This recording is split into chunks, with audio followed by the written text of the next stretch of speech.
Hello guys, so sa video ito papakita ko naman sa inyo kung paano ko ginamit yung panlinis ng kaldero na nabili ko sa online. So ganyan yung resulta after kong linisin yung mga kaldero ko.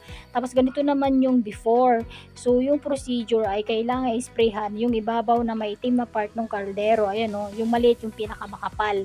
Tapos yung isa naman ay light lang yung kanyang itim. So pagkatapos i-sprayhan, lagyan din siya ng paper towel. Tapos i-sprayhan ulit yung paper towel nung panglinis ng kaldero para dun kumapit yung cleaner or yung pinaka liquid solution na panlinis ng kaldero.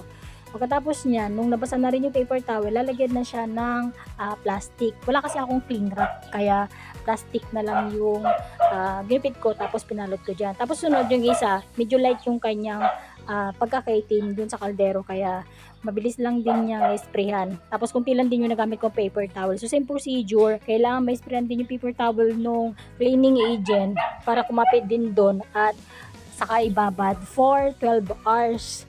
So nung naplastikan ko na pareho yan, naibabad ko na siya sa within 12 hours.